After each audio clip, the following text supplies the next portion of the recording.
Welcome, everybody. Progress. I now call this meeting of the Somerville City Council to order in accordance with Chapter 107 of the Acts of 2023. This meeting of the City Council may be conducted via remote participation, and please note that video and audio of this meeting is being recorded and may be shown live on local access government channels and on the City of Somerville website and will be available for future review. Will the clerk please call the roll? This is roll call. Councillor McLaughlin. Here. Councillor Davis. Here. Councillor Scott. Present. Councillor Strezzo. Present. Councillor Klingon. Councillor Wilson. Present. Councillor Burnley. Present. Councillor Gomez-Mulcad. Present. Councillor Kelly. Present. Councillor Pineda-Neufeld. Present. Councillor Ewan-Campen. Here. With 10 councillors present and 1 absent, we have a quorum. Thank you very much. Pursuant to our Rule 32, let it be known that this City Council salutes the flag of the United States of America, and let us recall our oath to uphold the Constitution and the laws of the Commonwealth to the best of our abilities and understanding. We will begin this meeting with a moment of silence. Do any colleagues have community members they wish to remember? Councillor McLaughlin. Thank you, Mr. President. Unfortunately, I have 3 moments of silence this week. The first I'll remember is Bob Pentinelli of Everett Ave, who was an incredible Somerville character, born and raised in Somerville, served in the Marine Corps. He was a proud resident of Somerville. Anybody who ever ran for office knows who Bob is, and they've met him and talked to him. He would call me regularly just to chat and see how things are going, check in on my family. I've helped him shovel his walk a few times during the winter time, and he's a real interesting guy. He really took pride in me from Somerville. He was a accordionist. He was in the Bob Pentinelli Trio, which was a trio of accordionists, and he would perform at senior homes and things like this. He was a Marine veteran as well, and I'm sad to see him go because he was a guy that I would hear from regularly, and he's just one of the characters that we continue to unfortunately lose in the city. I have 2 other moments of silence, both for people that I grew up with and went to Somerville High with. One was Mike Ivey, who was a young guy, was a guy my age now, and he passed away, played football with him, graduated with him, class of 2000, and I'm very sad to see him go. And then also a guy named Chris White, who I go all the way back to grade school with. He was known as Whitey, both because of his last name and his complexion, and because of famous Somerville lore that I don't need to go into.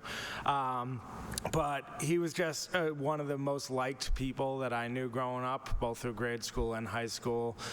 He was at sleepovers at my house and hanging out down at Lexington Park, things like this. Everybody who knew him liked him, and I'm very sad to see him go, so I would like to remember all 3 of these people today. Thank you, Councillor. I'd like to offer a moment of silence on behalf of Councillor Klingon, who couldn't be here tonight. Evelyn Lesage passed away at the age of 83, just shy of what would have been the 60th anniversary of her wedding to Charles Henry Lesage.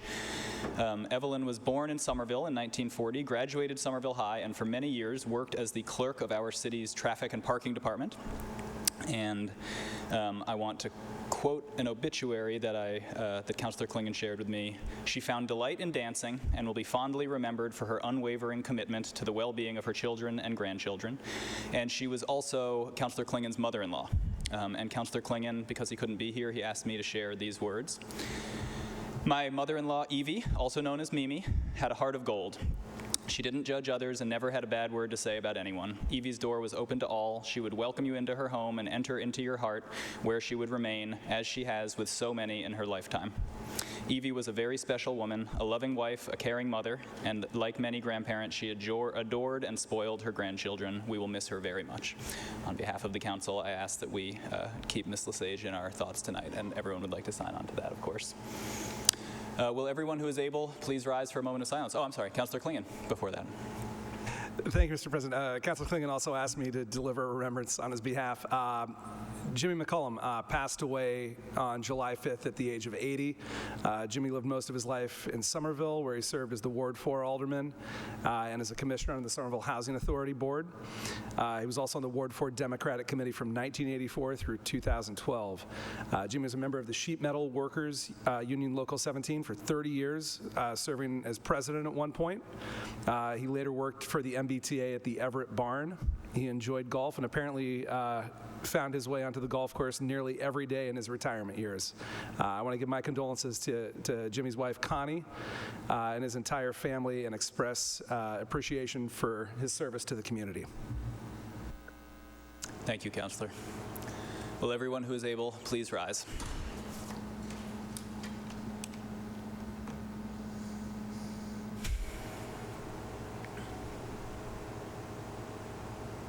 Thank you all. Colleagues, after our public hearing, we're going to suspend the rules to take a few items out of order. The first will be item 4.2. We have a number of members of the public here to speak on a resolution from myself.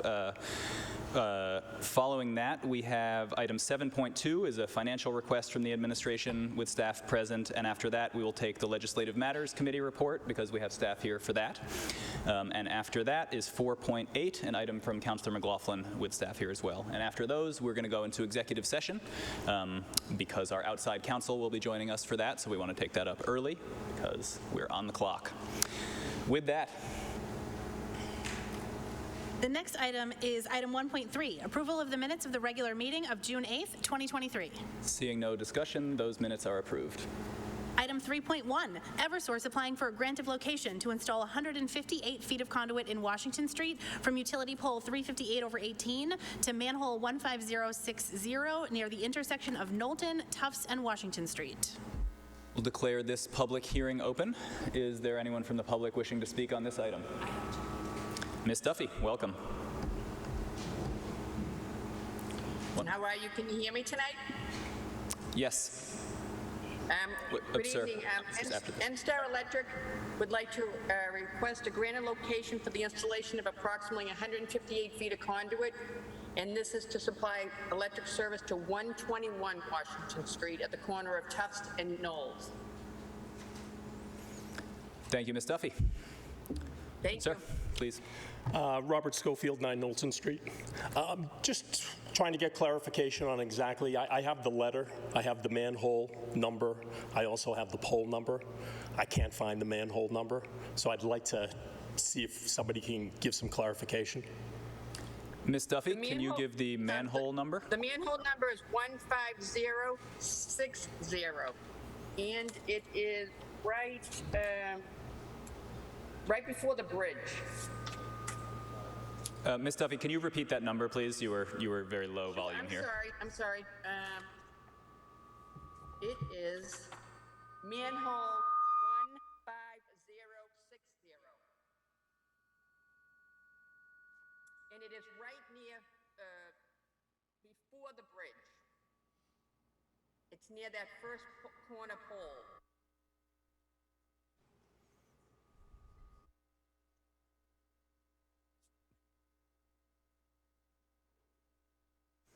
All right, all set? Is there anyone else wishing to speak on this? All right. Seeing no further discussions, we'll close the public hearing. Seeing no comments from colleagues, that item is approved. Item 4.2 is a resolution by Councillor Ewan Campen that the Chief of Police adopt a policy of deprioritizing enforcement against cyclists who treat red lights as stop signs when it is safe to do so, known as the Idaho Stop, in recognition of the compelling United States Department of Transportation data supporting this practice. Councillor Campen. Thank you very much. I see Councillor Kelly, Gomez-Walcott, Wilson, Burnley wants to sign on. Thank you very much. Madam President, so I got a few emails over the last couple days from residents who saw just the title of this resolution. And I think that some of these folks kind of concluded that Councillor Ewan Campen has finally lost his mind and he is advocating to just throw the traffic laws out the window. And so I want to take this opportunity to talk about the substance of the resolution. And why I introduced it now. And after I introduce the resolution, I'm really honored to have two public speakers here tonight, Mark Chase and Alessandra Sider, both of whom are local leaders in our community who do a lot of work on safe streets. So over the past several months, as members of this council know, the police department accepted a grant, and as part of that, they're doing targeted enforcement with warnings and with tickets for cyclists who proceed through red lights. And so during that time, I've been trying to educate myself and to dig in what we know from a data perspective on this, whether this is an effective use of public resources. And what I have learned, and I want to thank many members of our community who reached out to help me educate myself on this topic, is that there are, in this country, now 8 states that have legalized what we call the, quote, Idaho stop. And what this means is basically, for cyclists, you treat a stop sign as a yield, and you treat a red light like a stop sign. And in all cases, cyclists are always required to yield to pedestrians and to any traffic that has the right of way, obviously. But in circumstances where the coast is clear and where it is safe to do so, the Idaho stop in these 8 states makes it legal to proceed through. And just incidentally, it is called the Idaho stop because Idaho was the first state to legalize this in 1982, but since then, the following states have done so: Oregon, Washington, Delaware, Arkansas, North Dakota, Oklahoma, and Utah. And so our federal government, the Department of Transportation, and I want to emphasize this is not a bunch of wild-eyed radicals, this is a federal agency, has been analyzing street safety data in these states. And last year they released a fact sheet, which I've attached to this agenda item for any members of the public who are interested. And what the federal government has concluded is that the Idaho stop actually leads to an increase in safety, a reduction in injuries, and they were very clear that they found no increased risk for pedestrians, for people who use mobility devices, for vehicles. Instead, again, they found increased road safety, a decrease in injuries. And the basic idea is that intersections are incredibly dangerous places for cyclists as well as for pedestrians and vehicles. And by allowing cyclists, when it's safe to do so, to get a head start, to be more visible, that leads to a decrease. And again, they do not see an increase in reckless behavior that endangers pedestrians. So I think all of us want safe streets, obviously, and I believe, especially on issues that are complicated, that some may view as controversial, it is our role to follow the data. And I will be very clear, if the data from the federal government said that this caused more injuries, I would be here today advocating that we increase enforcement. I mean, what I care about is people not getting hurt on the streets, but the reverse is true. So ultimately, cities like Somerville, we do not have the legal authority to legalize this, but we do have discretion around when and where we do enforcement. And so given the recent change in enforcement behavior, I want us to start a public conversation about whether this is something that we should be spending public money on. And I really want to emphasize for the public, for folks who are kind of like me, learning about this stuff recently, the resolution tonight does not change any policy. Ultimately, that would, of course, be a decision of the mayor and the chief of police. But I think it's important for us to have this conversation in public. I know that the Pedestrian and Transit Advisory Committee are already talking about this, as is the Bike Committee. I've reached out to the Commission for Persons with Disabilities, and we'll be looking forward to meeting with them as well in the future. And Madam President, I would, at this time, like to sponsor Miss Alessandra Seiter, who is here with us tonight, and after that, Mark Chase, who is here virtually.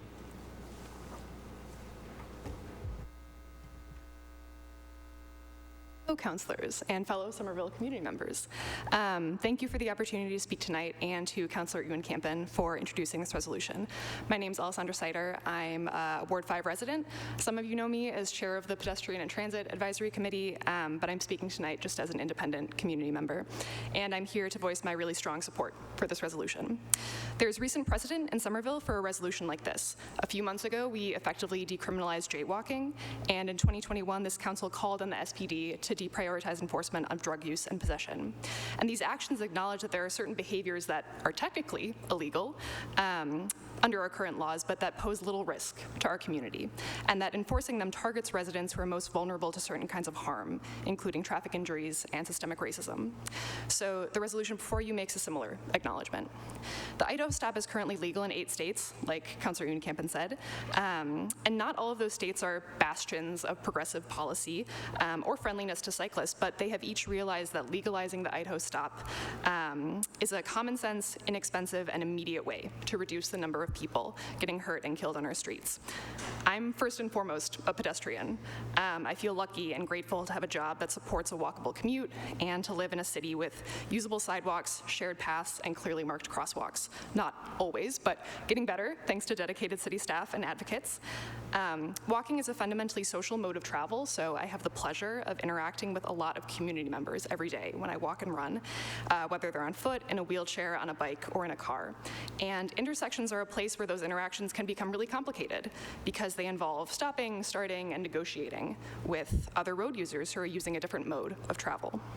So to me, those negotiations are much easier with bicyclists than they are with cars. And that's not because cyclists are more, responsible or attentive than drivers are, but because bikes are more nimble, much smaller, and travel at a lot slower speeds than cars, all of which makes it way less likely that bikes will collide with pedestrians. And on the remote occasion that they do, it very, very rarely results in serious injury. So the sad fact is that we're in a crisis of pedestrian safety in this country, and it's really not because of bikes. In 2021, drivers hit and killed over 7,000 pedestrians at an average of 20 deaths per day. So that's 20 tragedies in 20 families across many, many communities, and Massachusetts is hardly an exception. Those tragedies are preventable with infrastructure investments, safe street design, and other measures that make streets feel safe and welcoming to people who can't or don't want to drive. So that in turn reduces congestion and travel times while supporting our climate goals by taking more cars off the road.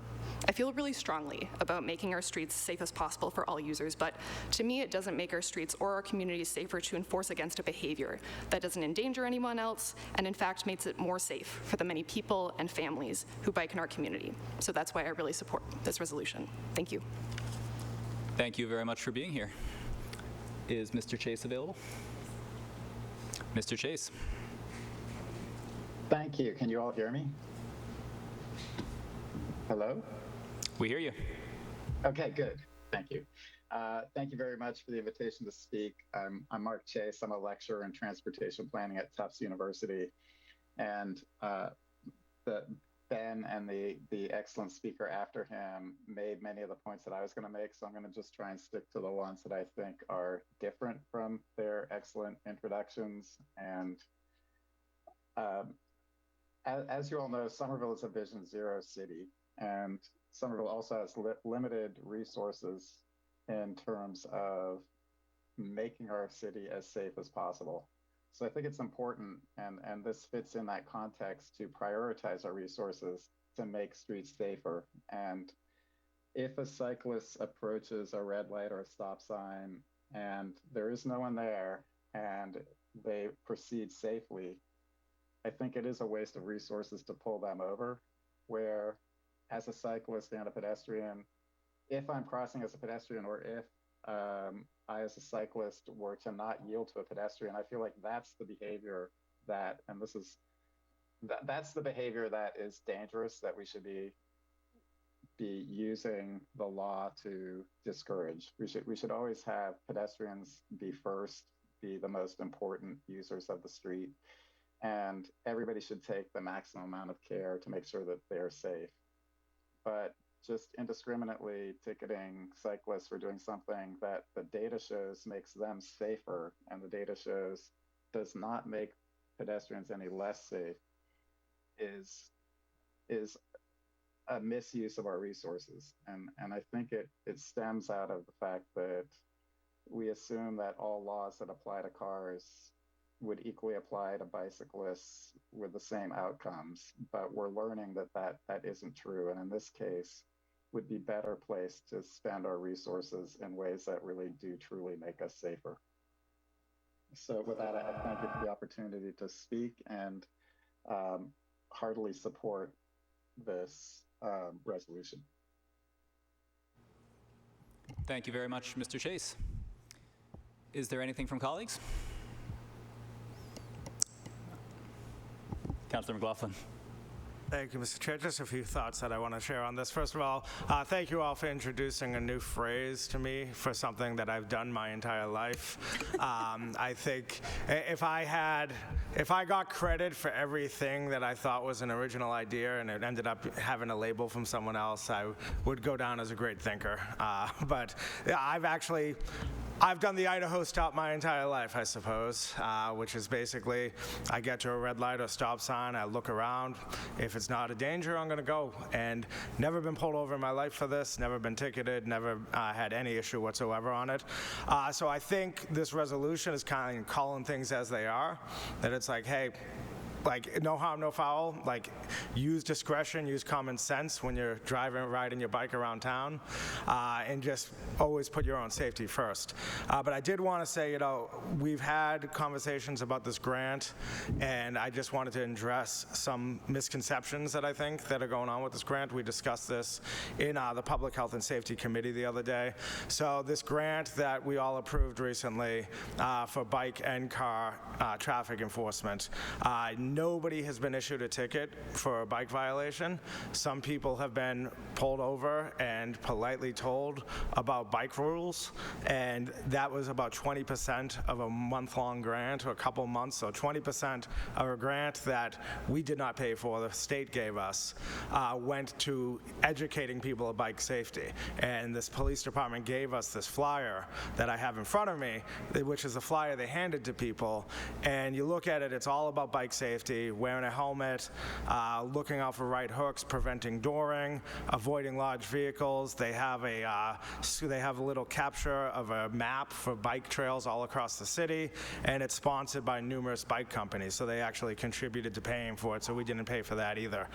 So I'm just pointing this out because I just don't want people to have this conception that, like, we're running around town pulling people over for doing casual bike riding. I've never seen that in my life, in all my years riding bikes here, and I don't think it's happening now. And I just want to make sure people are aware of that, because we don't actually know. We don't know if people got pulled over for doing an Idaho stop, because no one got a ticket. So no one's information was collected, and nobody was told, given a fine or anything like that. So I see Councilor Kelly has a comment on it, but I just wanted to just point this out so people don't think that we're just running around town and enforcing frivolous laws that don't need to exist. But there are also safety measures that we need to enforce on everybody at all times, because I ride my bike everywhere, and one of the things I tell people is, like, I can be right and still be the one who dies. Because you're right, cars kill people way more than bikes, but cars kill people on bikes. So I think the main point is for people to be aware of their surroundings and exercise discretion, and I didn't see a problem with 20% of a grant that we didn't pay for going towards educating people, especially with the new bike trail that just opened up. Councilor Kelly. Thank you, Mr. President. I just want to clarify, no monetary citations have been issued. There have been about 150 written warnings. So there has been data and information collected during those written warnings. I don't want the public to feel gaslit, especially if you're walking away with one of those slips. There were written citations given. There were just not monetary citations given. And just to add on that, while Captain Donovan didn't say that the SPD would never give monetary warnings, they did say it would be highly unlikely to give monetary warnings, and it might be challenging to give monetary warnings. So I don't want to rule that out as never being a possibility, because if a person does receive a monetary warning for a pedestrian or a cyclist violation, I would hate for them to turn to this council meeting and say, but I was told this was never going to happen, because it might. But again, I think I want to commend you and Councilor Wilson for bringing this forward.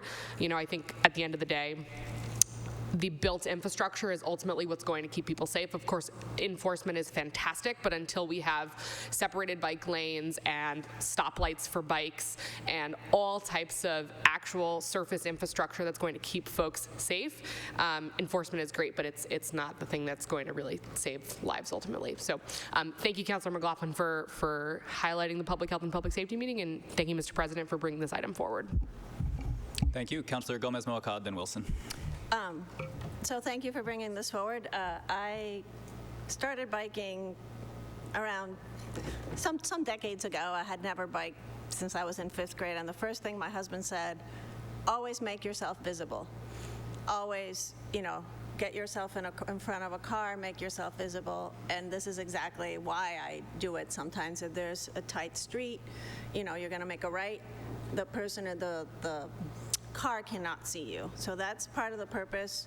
the Idaho, I did some research last night because I was trying to grapple with this, although I'm the queen of, sorry, I used to get yelled at decades ago when I was with my kids and doing it. But the idea is that you do slow down. It's not that you bomb through the intersection. If you do the research, it's like you look, you see, your vision is better. You're getting ahead of the car. I do it a lot of times. Sometimes I sense a driver that's very antsy, and I get ahead of them to just kind of give them the space. And sometimes literally what I do is I kind of go on the side where there's an opening so they can pass me. So it is a way to protect themselves. I have to say, I've been biking, commuting since 2023, and I've never, something I do all the time, and I've never, I don't want to say it, but never had a bike. I'm very aware of doors and everything because that's the way, if you drive in Puerto Rico, you learn to drive defensively. So I just want the public to understand this, that it's not people bomb through. They're supposed to slow down. In addition to that, obviously, if there's a bike signal, you follow that bike signal. You don't plow through it. That's why they are. Unless there are more bike signals, you wouldn't do this. So there is a rhyme or reason. I did get ticketed back in 2014 in Cambridge one time, and I don't know how they enforced the ticket because they asked me for an ID, and I gave them my MGH ID, and I don't know how they will ever find me, but and there used to be a cop a lot who used to sit in the way before COVID at the corner of Somerville Ave and on Mossland. Like every time you cut through, that was a popular one as well. So that used to happen. I haven't seen it happen recently, but I do want to reassess that. I used to do it with my kids in the back. It's a way for you to get ahead of that car when they're very anxious about where they're going, and pedestrians do go first. All right, thank you. Thank you. Councillor Wilson, then Burnley. Councillor Burnley. Thank you, through the chair, and firstly, thank you and Councillor Wilson for bringing this forward, and thank you, Councillor Wilson, for letting me go first. Between the two of us, I'll start by just saying to everyone, stop snitching on yourselves. If you got tickets, if you did things that were semi-illegal before, no need to bring it up now. We all can talk about our past, but today is not that day. As someone who allegedly has never used the Idaho stop, I'll just say that part of the reason I have allegedly not used it is because there is a lack of education in our community about safety on the streets. In my experience, when I pull up to intersection on a bike, it seems to me that not all drivers, but there are drivers who are unaware of what tactics and maneuvers make cyclists more safe. And if you've listened to members of this community talk about why they use the Idaho stop, you'll see it's because they know that being visible, getting out ahead of vehicles, being able to go when at a safe and vigilant speed allows them to not interact with pedestrians while staying a safe distance away from vehicles that could put them in danger. And I think one of the many lessons of the Idaho stop is to believe people when they tell you what makes them safe. Because the data here simply backs up and reinforces what people in our community have been saying for many years. Another thing it shows is how our laws are really shaped around a car-centric society. But putting all that aside, I just want to note that I think this is great. I want us to be doing as much as we can to reimagine our streets and the laws that govern them. And I think this is one very positive step forward. And as a final note, no snitching on yourself. Okay, thank you, bye. Councillor Wilson. Yeah, thank you, Mr. President. Thanks for putting this forward. I don't have that much to add because you and our colleagues already made so many great points about it. I do want to underline, because I heard this from a number of people, the degree to which this can really help cyclist safety by almost acting as sort of a leading cyclist interval. so that they don't find them, because just the reality is, anyone who's biked knows this, you start more slowly than cars do. This is better for cyclists, it's better for cars, this is better for everyone. I also want to add a second to what Councilor Gomez-Moacad mentioned about cyclist signals. And just for the public, this should definitely not apply to signal infrastructure specific to cyclists. If there's a red light for cyclists, you should definitely follow that. In no way are we saying, treat that like this. The other point I just want to make is one of the frustrating things about these conversations we have around safe streets is the whataboutism that creeps into this. Everyone complains about some other group that they feel is to blame for all the problems. It's unfortunate. I always just say everyone needs to up their game, and that's definitely the case here. But I do believe this will make our city's streets safer, and that's why I'm 100% behind this. Thanks. Thank you, Councilor Wilson, and thank you very much for your partnership, which I forgot to mention in putting this together. So we're going to refer this to the Committee on Traffic and Parking. And just before we wrap up, I want to say thank you, colleagues, for everything you've added. And I largely agree with what Councilor McLaughlin said. I don't want the public to have the impression that the police are at every corner handing out tickets every time a cyclist goes through a red light. But that said, I was personally contacted by several people who this happened to, and I know for a fact that this is happening on some level, and right now it's happening under this grant, which was not paid for with Somerville money, but we are all taxpayers in Massachusetts as well, and this was a Massachusetts grant. So it's my intention for us to have a public conversation, largely for the purpose of public education. I think that this is potentially a counterintuitive topic for a lot of the public, and for us also to have a policy conversation within the city. Thank you. That will bring us to the first item that we're taking out of order, which is item 7.2, a request of the mayor requesting the appropriation of $119,032.68 from the Parks Stabilization Fund for additional construction services for Revis Field at the high school. I see Director Raish is here. Please. Thank you, President. City Councilors, for the record, Richard Raish, Director of Infrastructure and Asset Management. As the Council knows, our construction has been ongoing on the Revis Field for the high school. That was designed and bid back in 2018 as an artificial turf field with crumb rubber infill material. The design of the entire plaza wouldn't support changing that artificial turf to natural turf. However, we do have the option of changing that crumb rubber infill material and the underlying supporting pad to an organic infill material. So that is what we were proposing to do. Because it was already bid, we had to negotiate a change order with that subcontractor. They offered us a credit back for not using the crumb rubber, but of course adding the Brock fill organic material was higher. So the change comes at a premium of the $119,000. We are proposing to use the Park Stabilization Fund to fund that. That would leave a remaining balance of $3,559,232 remaining in that. And I generally like to round, but Ed Bean gave me that number, so I felt compelled to go all the way down to the dollar. I'm happy to answer any questions on this. Thank you. I see Councilor Wilson has a question, and then Councilor Davis. Possibly more of a comment than a question, but yeah, I'll be upfront about this. I think this is a major upgrade. The fields, for those who don't know, the crumb rubber, that's the black, it looks like ground up tires basically, on the fields.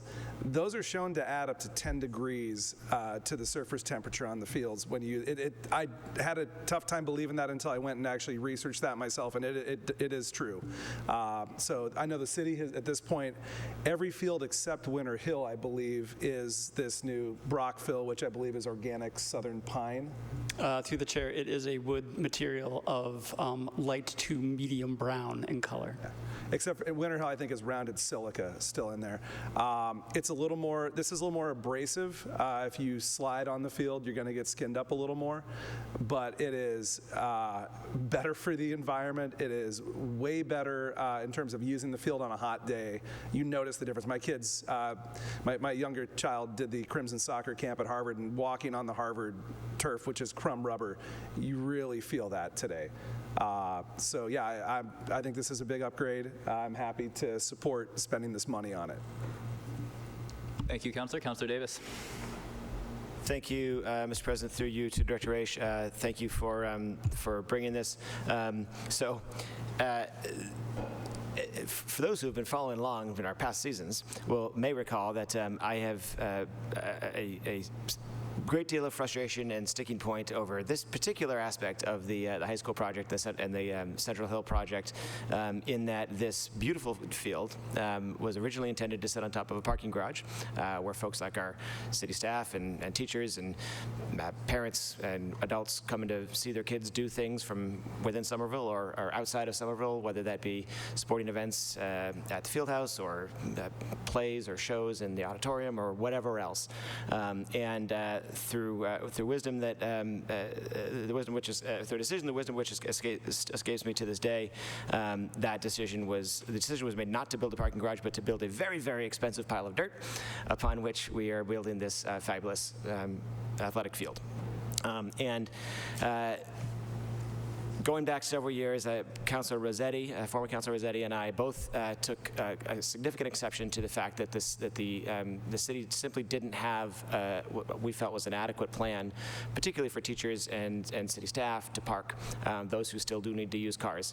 We're moving away from that, as we've just the last discussion was. The more infrastructure we can build for folks to get around by bikes is great, but particularly for teachers, it's really hard to live in Somerville on a teacher's salary. A lot of our teachers don't live in the city. A lot of our city staff don't live in the city, and particularly for those who live outside and can't come out from in the city where the T now runs and are outside of the reach of public transit, a car is the way they got to get to work, and we still really don't have an adequate plan. I know that a lot of work has been put into trying to remedy the situation, and by no means am I belittling or discounting the effort that's put into that, but I'm still frustrated that we have a very expensive pile of dirt that could have been a nice little parking garage and could have solved the problem, and would have allowed a beautiful greenscape in front of the 1895 building as we go forward. So I vowed never to vote yes for any funding up on the Capitol Hill until there was a solid plan for parking for city staff and teachers.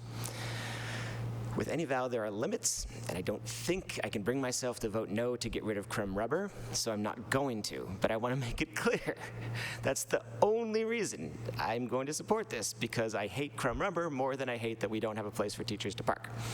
But the next time, you might not be so lucky. Thank you. Hear, hear. Can I ask you, Director, are there other questions? Do we have an expected completion date for the field?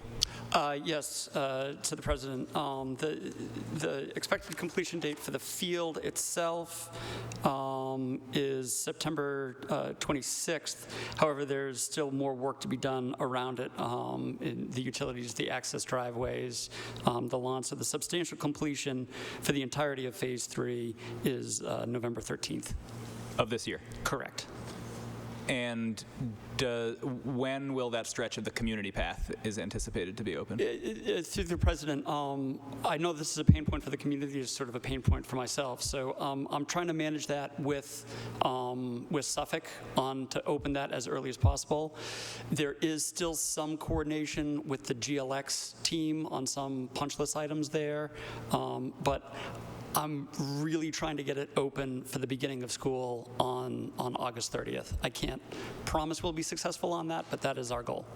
Okay, no, that's helpful. I was wondering if it's November, right? So no, it won't be that late. Thank you very much. Further questions, Councilor Gomez-Molcad? Just to clarify, the bike path hopefully open end of August. End of August. But the field itself won't be completed until 2026? September 26th of this year. Oh, okay. Sorry. I almost fell over. It was delayed, but not that much. I was like, what are you doing there? That would be a whole other negotiation on price. All right, seeing no further discussion, does this require a roll call? Please. On the item, Councilor McLaughlin. Yes. Councilor Davis. Oh, yes. Counselor Scott. Yes. Counselor Strezzo. Yes. Counselor Klingon. Counselor Wilson. Yes. Counselor Burnley. Aye. Counselor Gomez-Mulcat. Aye. Counselor Kelly. Yes. Counselor Pineda-Neufeld. Yes. Counselor Ewan-Campen. Yes. With 10 counselors in favor, none opposed, and 1 absent, that item is approved. Excellent. And that will bring us to the next item that we are taking out of order, which is item 6B. A report of the Committee on Legislative Matters, meeting on July 12th, 2023. Counselor Davis. Thank you, Mr. President. The committee did meet on last night. Only one item on the agenda, that is a proposed amendment to the condominium conversion ordinance, and this was proposed by the administration. We went through the ordinance in detail and made a few additional changes. I had several changes that I proposed based on prior discussions with the administration, and I want to thank specifically the Housing Policy Coordinator, Morena Zadaya, David Shapiro from the Solicitor's Office, as well as Liaison Singh and Director Schachter for their work on that, on this, and for taking the time to walk through it with me, so I could get comfortable and we could make some some language improvements and tweaks. Substantively, there's a couple things I want to make sure I point out. There's sort of 3 primary objectives here. One is to introduce the concept of an alternate on the condo review board, so that they can meet quorum and have meetings, and so that's sort of objective number 1. Objective number 2 was just based on the experience of the folks in housing who are enforcing the ordinance, and particularly Ms. Zelaya, who did a really fantastic job of making proposals and working on language, proposing language to just address things that she had seen, and improvements that she sort of thought would make sense as she went through it. So the bulk of the changes that are in the draft that's before us are fall into that category. And as I said, we did go through them in detail, and I think they're all really fantastic. And then the most substantive, in a sense, but also in another sense, the least substantive, is to remove the city's right to purchase a unit if a tenant elects not to exercise their right to purchase a unit that will be converted. Folks may remember we did a significant overhaul of this ordinance back in 2018, at which time we introduced, in addition to the tenant's right to purchase, if the tenant declined, the city or its designee could step in, purchase the unit so that it could be designated affordable in perpetuity. The ordinance was challenged in court, all aspects or many aspects of it. It was largely upheld, which was great. The one key thing that was not upheld was that city right to purchase. So effectively, since that court decision, the words on the page that have existed have been unenforceable. So we're taking them out. So we're not actually changing the sort of status of what's enforceable, but if you were to look at the words, it looks like a significant change. I just wanted to point that out in case anyone is looking through this and saying, why in heaven's name did they take that away? It's because we have no choice. The court said we can't actually do that yet, perhaps. So those are that's the sort of 3 categories. If anyone has any specific questions on specific changes, I'm happy to answer them. But otherwise, as I said, we did make some changes to the proposed amendment in the committee last night, and then the committee recommended approval of the proposed amendment as amended. And with that, I request that the report be accepted as submitted. Thank you very much, Councillor. Seeing no discussion, the committee report is accepted, which puts the item before us. Is there any questions, comments? Excellent. Thank you to the members of the committee for getting this done. And on the item 23-114, amendments to section 7-63 through 7-67 of the Code of Ordinances, the condo conversion ordinance. On enrollment, Councilor McLaughlin. Yes. Councilor Davis. Yes. Councilor Scott. Yes. Councilor Strezzo. Yes. Councilor Yes. Klingon. Councilor Wilson. Yes. Councilor Burnley. Aye. Councilor Gomez-Mulcad. Yes, sorry. Councilor Kelly. Yes. Councilor Pineda-Neufeld. Yes. Councilor Ewan-Campen. Yes. With 10 councilors in favor, none opposed, and 1 absent, that item is enrolled. And on ordainment, Councilor McLaughlin. Yes. Councilor Davis. Yes. Councilor Scott. Yes. Councilor Strezzo. Yes. Councilor Klingon. Councilor Wilson. Yes. Counselor Burnley. Aye. Counselor Gomez-Morcad. Yes. Counselor Kelly. Yes. Counselor Pineda-Neufeld. Yes. Counselor Ewan-Campen. Yes. With 10 counselors in favor, none opposed, and 1 absent, that item is ordained. Excellent. And the next item that is going to be taken out of order is item 4.8, a resolution by Councilor McLaughlin that this city council declares Somerville a Purple Heart community and recognizes August 7th annually as Purple Heart Day. Councilor McLaughlin. Thank you, Mr. President. I just want to give a brief history of the Purple Heart, which is actually the oldest award in the American Military, commissioned by George Washington all the way back when this country was being formed. It was originally a medal for valor, but it eventually became a medal that is the one award that you don't want to receive, which is something given to people who are injured or killed in the line of duty. And this is, it's Ted Louis Jacques, our Veteran Service Coordinator, outgoing Veteran Service Coordinator, brought this to my attention that we could make a resolution and commemorate this as a day to remember people who made serious sacrifices for this country. And I told him I'd be happy to bring this up before the council. And he's actually in attendance remotely, and he might be able to give us a few words and tell us more about what this is. And before I turn it over to Ted, I just wanted to thank him for his service to this community. He's going on to bigger and better things, still serving the veterans community. And he is, unfortunately, the 4th Veteran Service Coordinator I've worked with as a city councilor, because there is a lot of turnover and there's a lot of demand in the veteran service field. And when we lost Brian Bishop, the previous coordinator, I wasn't sure we were going to be able to find someone who could match him, because he was an extraordinary talent. And I was very happy that Ted really stepped up and not only contributed with his work, but with a really great personality and a positive attitude too. I know you, Mr. President, attended that Veterans Day ceremony as well as several other councilors, and that was the best Veterans Day ceremony I've ever attended. So I'm hoping we find someone who can match his energy. I just want to take the time to recognize him and let him speak on this item. Excellent. Thank you, Counselor. Is the director here? Director, please. Yes, thank you.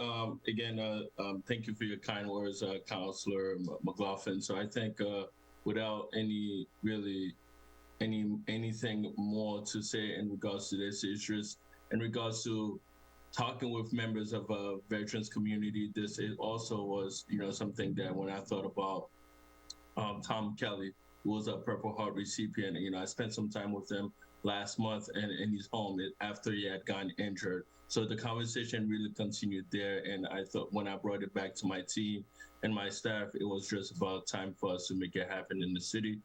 So I really want to thank them, especially Nancy Blanchard, who is leading this effort for us. So again, nothing but positive about this, and I'm just hoping that, just in agreement with you, that this is time that we make it happen here in our community for this recognition and for those who have served and who has received this award.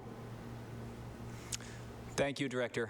Thank you for being here tonight and for everything you've done for the city, and we wish you very well in whatever comes next for you. Seeing no further discussion, this resolution is approved. And the next item being taken out of order is item 5.1, an order by Councilor Wilson that the city solicitor appear in executive session pursuant to Mass General Law, Chapter 30A, Section 21A3, to update this council on the status of collective bargaining negotiations with all municipal bargaining units. Excellent. So, colleagues, we are going to enter executive session for the aforementioned reasons, for an update on collective bargaining. And to members of the public, we will return in public session after that. Let's take a roll call to enter executive session. On that motion, Councilor McLaughlin. Yes. Councilor Davis. Yes. Councilor Scott. Yes. Councilor Strezzo. Yes. Councilor Klingon. Councilor Wilson. Yes. Councilor Burnley. Aye. Councilor Gomez-Morcad. Yes. Councilor Kelly. Yes. Councilor Pineda-Neufeld. Yes. Councilor Ewan-Campen. Yes. With 10 councilors in favor, none opposed, and 1 absent, that motion is approved. Excellent. See you all in executive session.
Here we go, folks.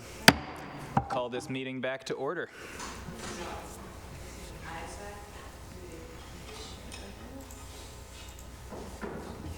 And this is roll call. Councillor McLaughlin.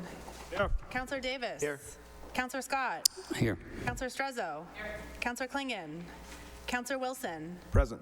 Councillor Burnley. Present. Councillor Gomez-Molcad. Present. Councillor Kelly. Present.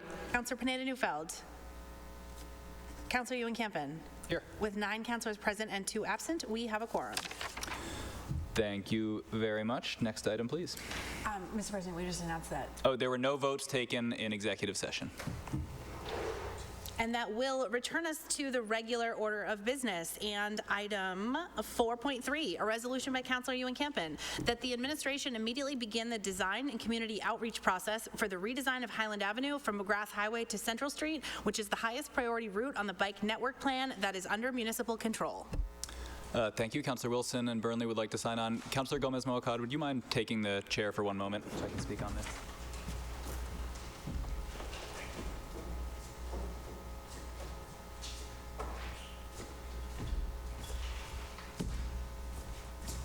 Just want to hit the hammer. Councillor Ewan-Campen. Thank you very much, Madam President. It is really hard for me to talk about the Highland Ave reconstruction without getting incredibly angry, and I am not going to do that tonight. During the budget process, a lot of clarity was brought on where we actually are on the reconstruction of Highland. Today, there was an update posted by the administration on the dedicated website for this project that explains that there was a 2-year delay in seeking funding for the reconstruction of Highland with protected bike lanes, with better sidewalks, more trees, all of that. And because of that multiple-year delay, at this point, the official line is that it will start in 2026, 2027. There was also, if you kind of read between the lines, a hope that it would be sped up. And I appreciate the transparency of where we are. I think that is honestly helpful for the people who were in meetings in 2020 and 2021 expecting this to happen immediately. I feel there are 2 things about the situation that really, really just frustrate me. One is that I think the golden rule that all of us have kind of internalized when constituents ask us about major street repairs and reconstructions is that we're not going to do it until we do the sewer. We don't just dig up a street and just do the street. We do it comprehensively. We're doing the sewer, the Highland Ave, right now. We planned and budgeted for this years ago. This was not a surprise. It was always supposed to happen, and we just dropped the ball. And it's just incredibly frustrating. And the reason it's particularly frustrating is not just because it's a street in my ward and I care about it a lot. It is the #1 priority in Somerville's bike network plan outside of McGrath Highway, which we don't control. It's the #1 priority. So there's just, I've had this conversation multiple times in meetings with staff, and I know that they understand the urgency that I feel on this, and I'm appreciative for the opportunity that they've given me to share that urgency. I just, to me, it's not about advocating and hearing answers that I want to hear. It's like we're just failing the public, and that's the reality of where we are on this. It's incredibly unsafe, and it is our responsibility to fix it, and I don't understand why we've punted it for another 3-4 years, and I frankly just don't really want to hear any more kind of explanations for it. I just want it to move forward. So I am just, once again, now that we have this clarity, kind of begging the administration to come to this council and seek funding for the design of this process as soon as possible. I believe this should have happened years ago. It didn't, so I hope it happens this fall. Thank you. And I would ask that this please go to traffic and parking. Councillor Wilson? Yeah, thank you, President. I just want to echo Councillor Ewan-Campen's comments, thank him for putting this in, and just express my profound dismay at the lost 2 years that we're looking at here with this process. We need to do better. Thank you, Councillor. Next item, please.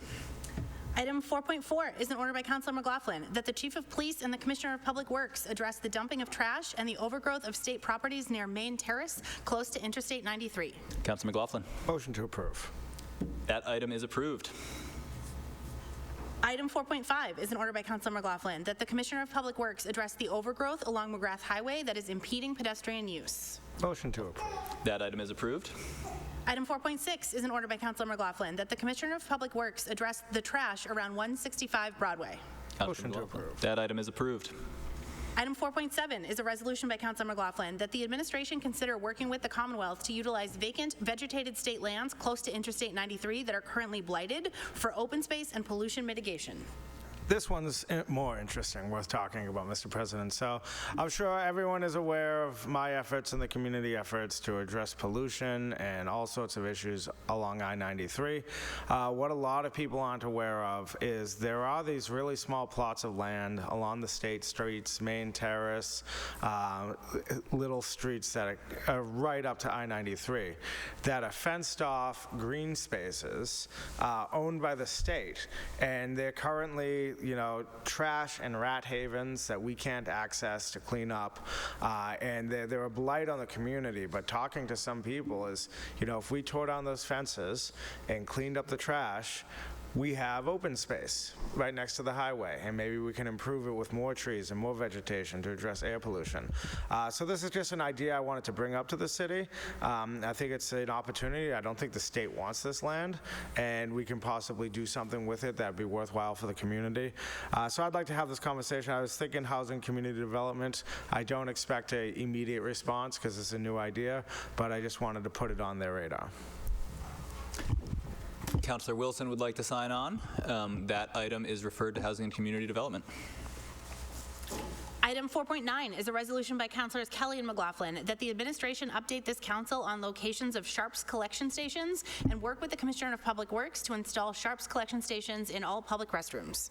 Councilor Pineda-Neufeld would like to sign on. Councilor Kelly. Thank you, Mr. President. And we'll discuss this more in the public health and public safety update, but we got an update from the administration on the Overdose Prevention Center, and in having that conversation, we were having a larger dialogue around what I will describe as decentralized support for preventing overdoses and supporting those in our community who use drugs and to use them more safely. So one of the things that we talked about was vending machines that could have Narcan in them, located in publicly accessible places, but also the idea of Sharps collection stations. You see these in lots of different cities and towns across the U.S., in public restrooms, in private restrooms. I was in a Whole Foods a few weeks ago, saw one, but places where people could deposit of needles and syringes and things of that nature so they don't end up on sidewalks and streets. So the administration said that this is something that's in the works. It's currently in the works for the new Portland Loos when they come, which will be fabulous outdoor public restrooms that will have Sharps collection stations. But wanted to get a more comprehensive list of where we have Sharps collection stations in the city of Somerville for folks to use, so that could be in the public domain, so that folks can know, I can go to this location, deposit anything that could potentially go in a Sharps collection station. So if you could send this to Public Health and Public Safety so we can discuss it in the fall, we'll hopefully be getting a full list of where those stations are and be able to talk about where stations could go in the future. Councilors Scott and Davis would like to sign on, as would me. Councilor Wilson. Yeah, thanks, Mr. President. I want to thank my colleagues for bringing this forward.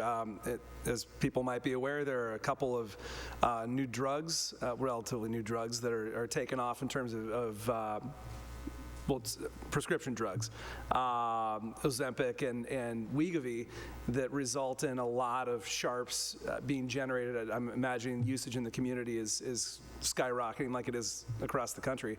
And I know I've heard from constituents that they're stuck with these used Wegovy or Ozempic injectables, and we need a place to put them. So put more people on the list of people who want to use these. Thanks. Thank you. Councilor Pineda-Neufeld. Thank you, Mr. President, and thank you to my colleagues for bringing this forward. I just also wanted to note, when I was pregnant, I had gestational diabetes. I was testing my blood 4 times a day. I was constantly looking for sharps containers in the city. This affects so many people beyond those who might be using, who have medical reasons for needing sharps, and so I just appreciate the conversation and bringing this forward. Thank you all. That item is referred to Public Health and Public Safety. The next item is item 6A, a report of the Committee on Confirmation of Appointments and Personnel Matters, meeting on July 10th, 2023. Councillor Isaac.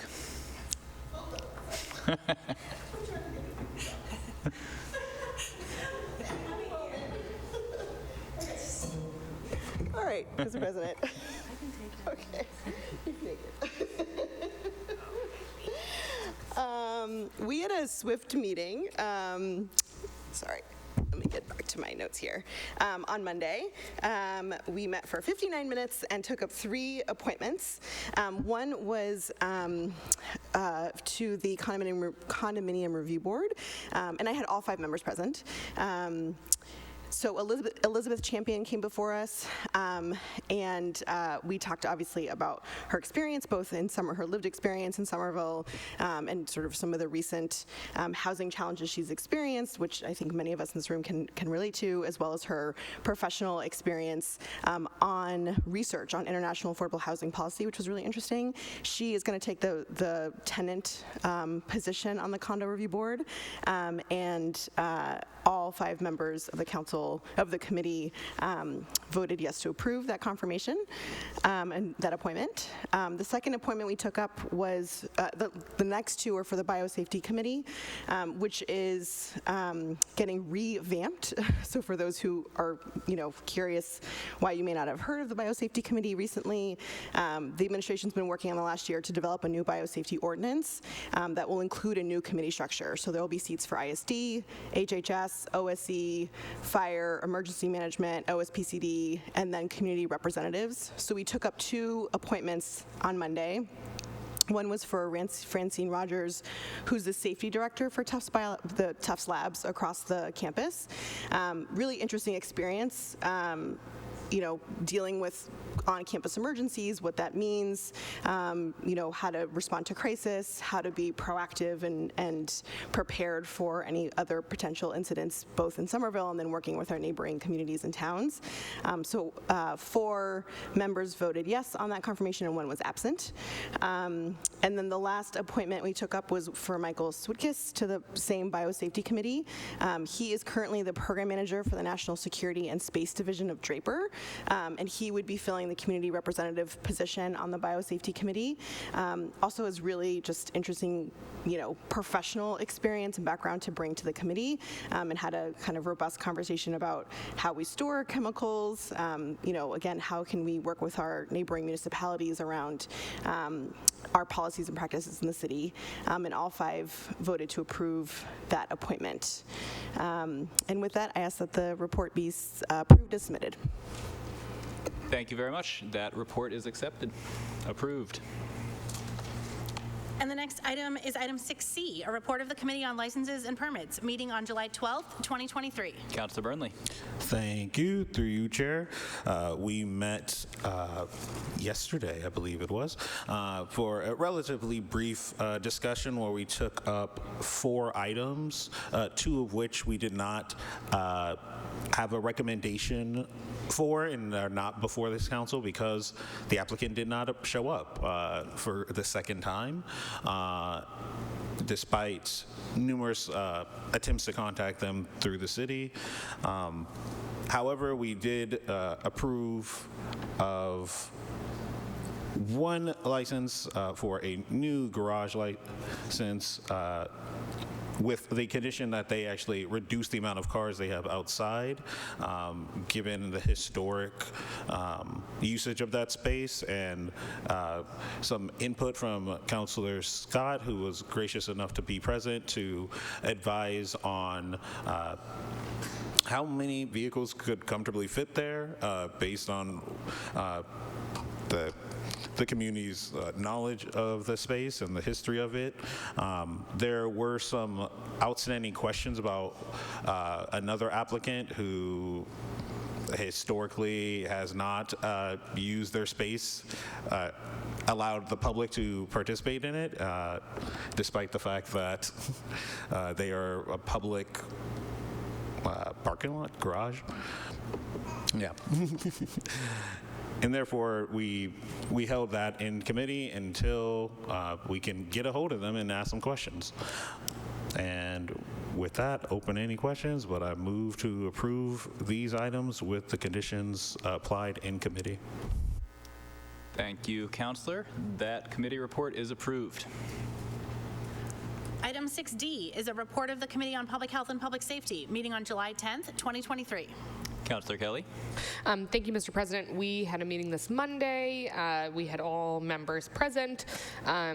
We took up a number of housekeeping items that just needed to get moved out of committee that were approved prior, and then had quite a few substantive conversations around a number of items.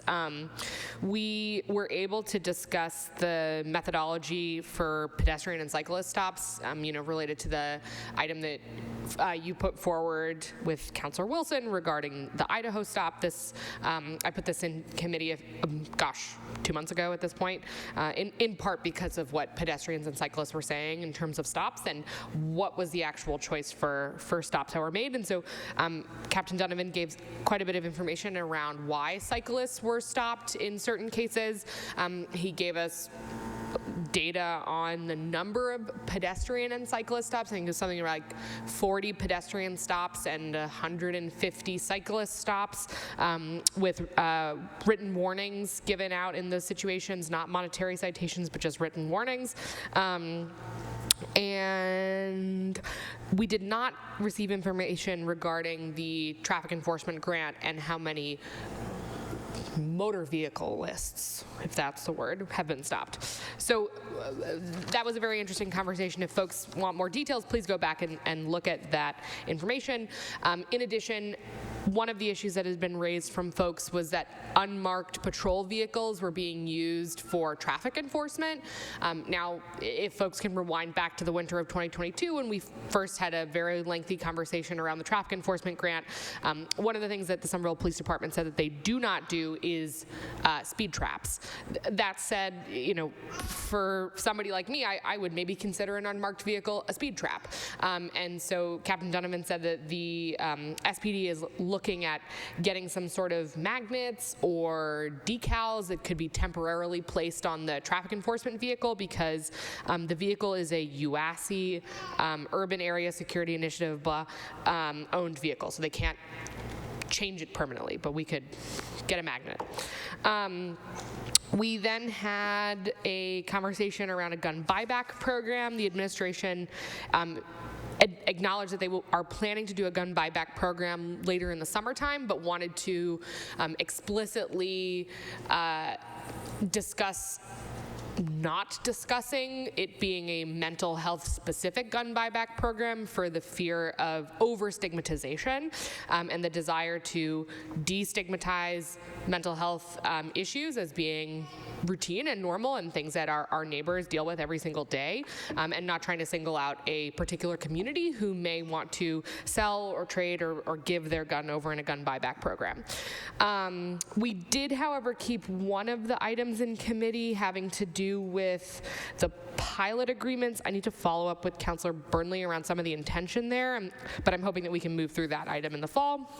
We also kept President Ewan-Campen's item regarding traffic details in committee. The administration did commit that there would be a report at the next meeting. It just, we shrunk the amount of time for the traffic details, so that resulted in needing more time to come up with that. And then lastly, I think the issue that the committee has been most fervently asking for details on is the overdose prevention site.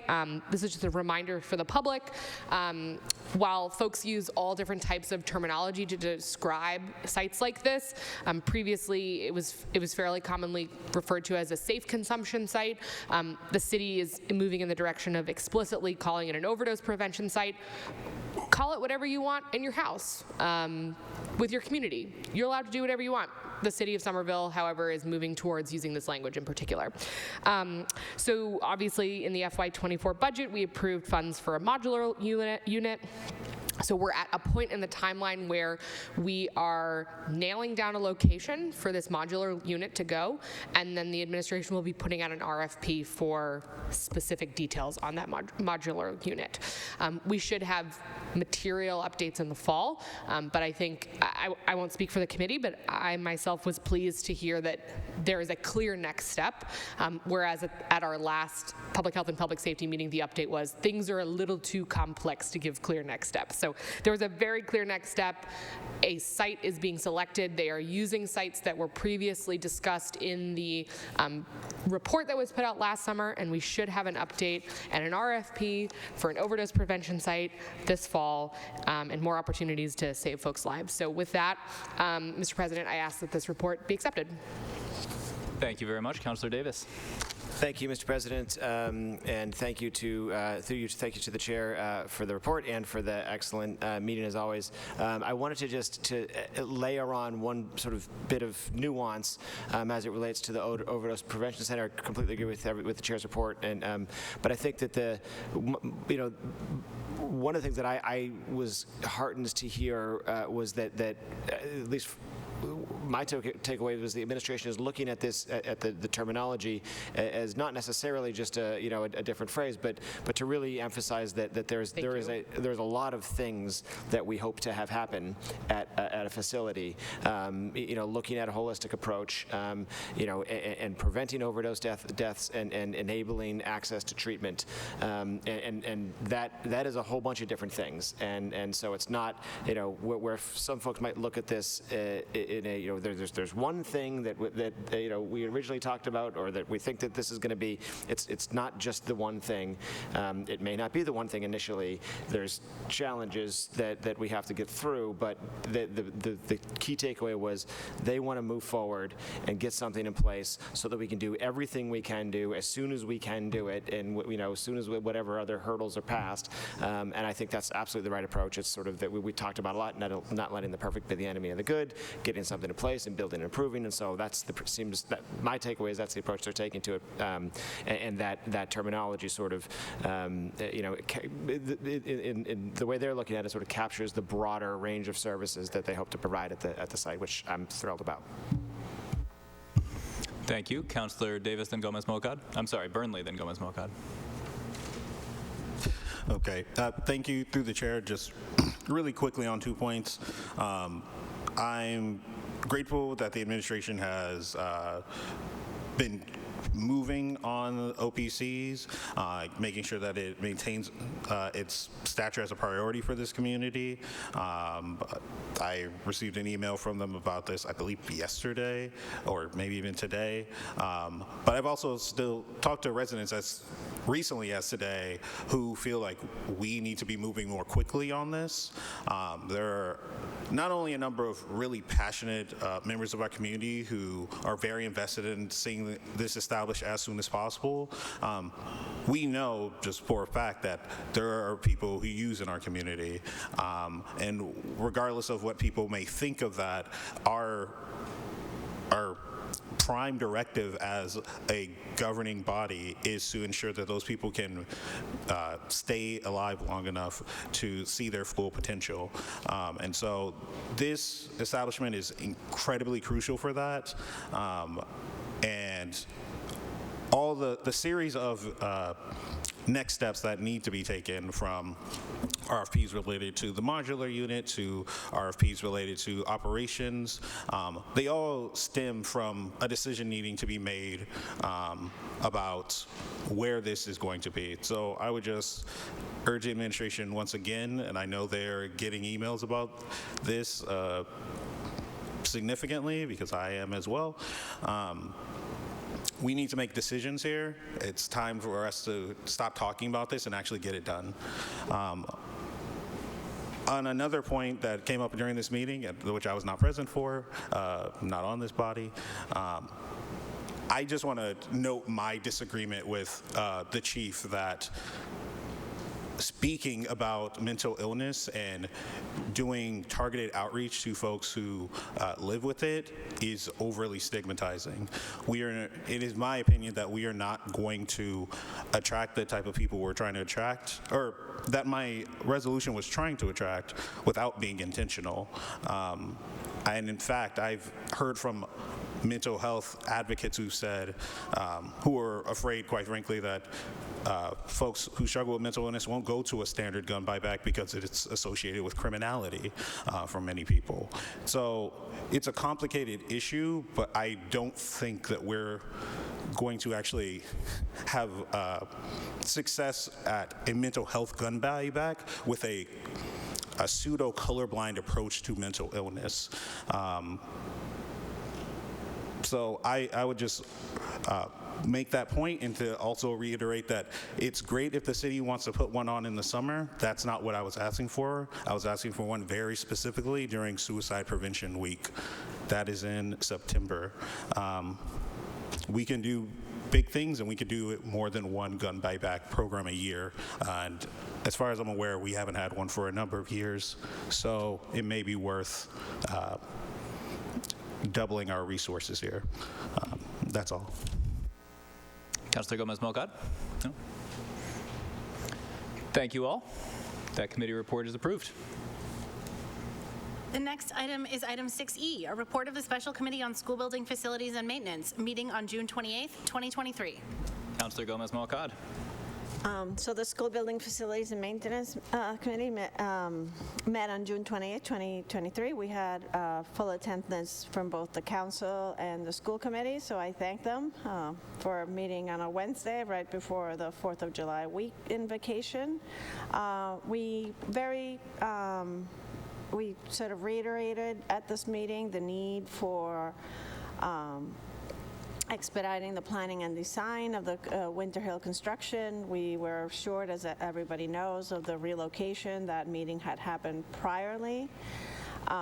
We did discuss the report on the building failures there. Just to explain, it was just a structural visual inspection, so it's not very thorough. More work needs to now happen, where we basically have to go in and put scaffolding up and start opening up walls to understand a little bit more.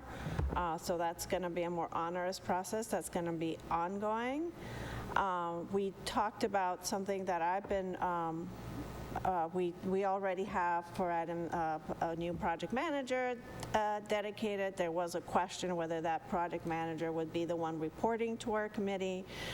We were told that it would be really the sort of upper staff that would do this at this moment. We talked about RFPs for future consultants because the firm of Beyer, Binder & Bell wouldn't be the ones executing this. We wanted some reassurance on that.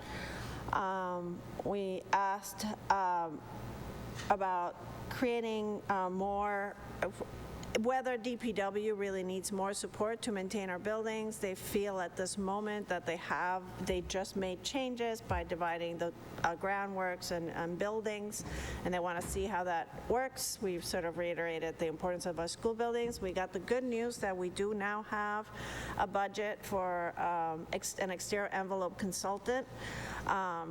For those who it's kind of a science out there to understand our building failures. We don't build incredibly well, and sometimes to repair these failures takes a lot. It's not just about calling a roofer. So I'm very excited about this little accomplishment, and with that, I recommend these meeting notes are approved. Thank you, Councilor. That committee report is approved, and just as a public service announcement, we've called a special meeting of the City Council for next Thursday, the 20th, specifically to take up Winter Hill School-related funding requests.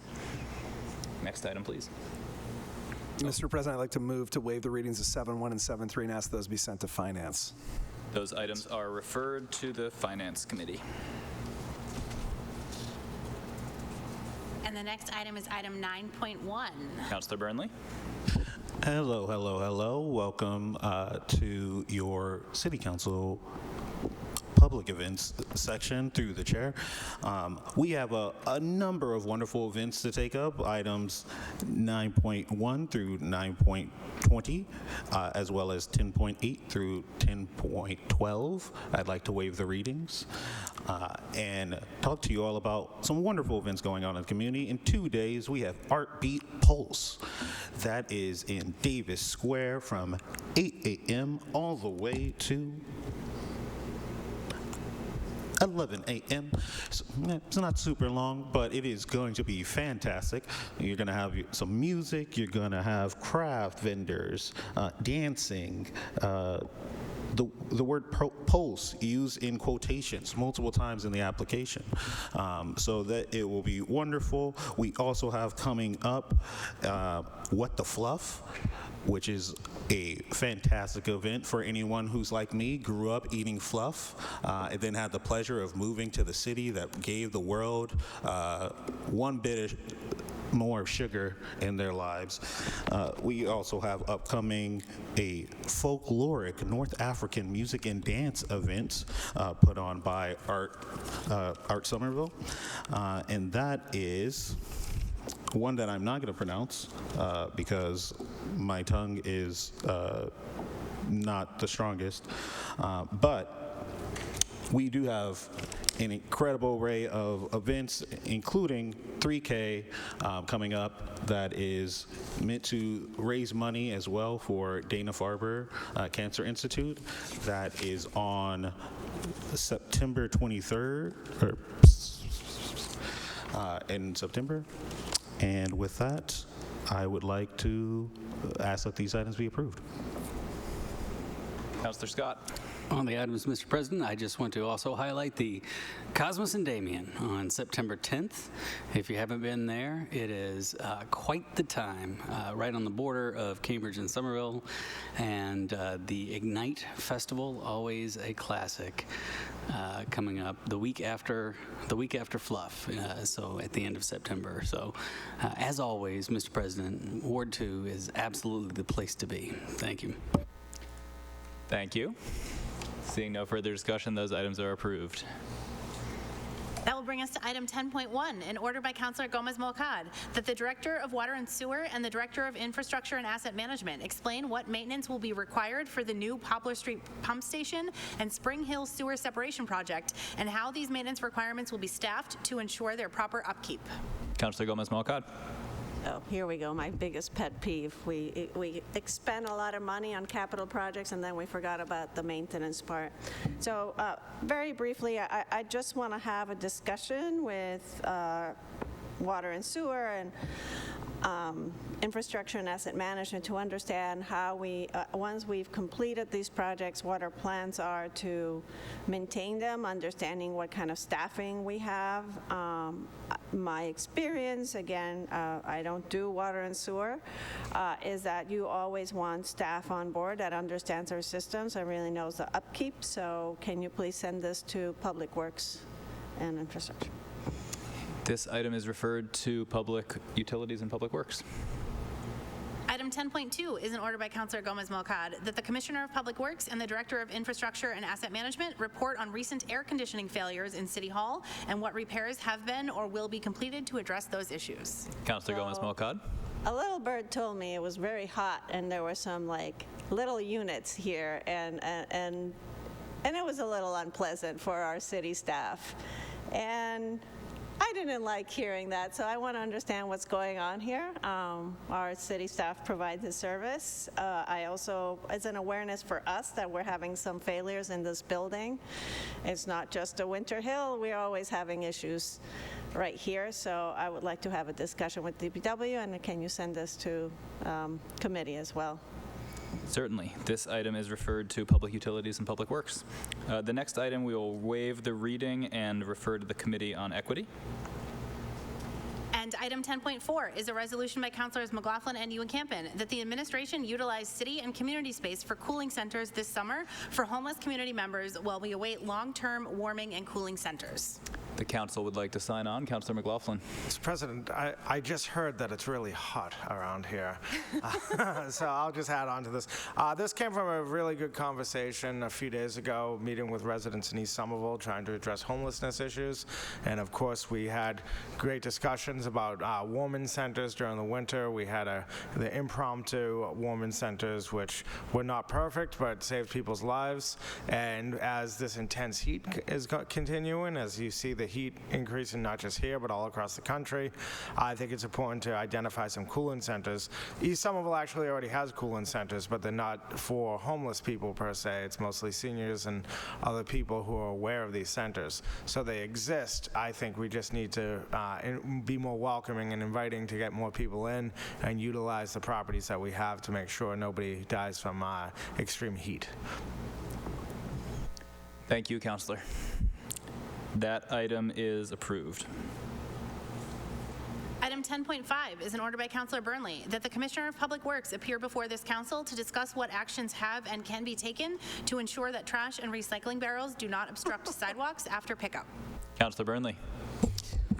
Here's my pet peeve, guys. If you're a Somerville resident like myself, sometimes you take out the trash, sometimes you take out the recycling, once a week preferably, and you come back outside the next day and the trash is blocking the sidewalk. It's to such a degree that if you're on my street, you effectively have to walk in the middle of the street or move other people's trash along the way as you work your way up and down my hill.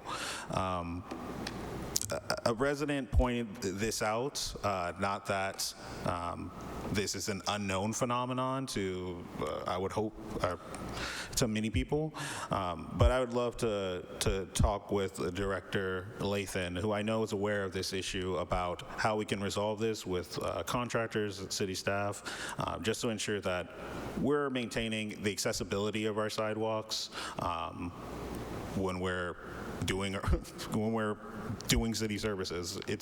The city should never be doing a job and then making the space worse than they found it. That's all. And I'd like this to go to Public Works and Utilities. Excellent. That item is referred to Public Utilities and Public Works. And the next item is item 10.13, a public communication from Aaron Kaplowitz submitting comments regarding item 23-1162, a resolution regarding the Idaho stop. Placed on file. And that brings us to the end of the agenda for the evening, Mr. President. Are there any late items? I see no late items before the council. Excellent. Colleagues, thank you all for a wonderful year thus far. We are adjourned. We have a special meeting next Thursday. Please let me know if you are not able to attend so I can assure that we have the 8 counselors that we need for this. Thank you. We are adjourned.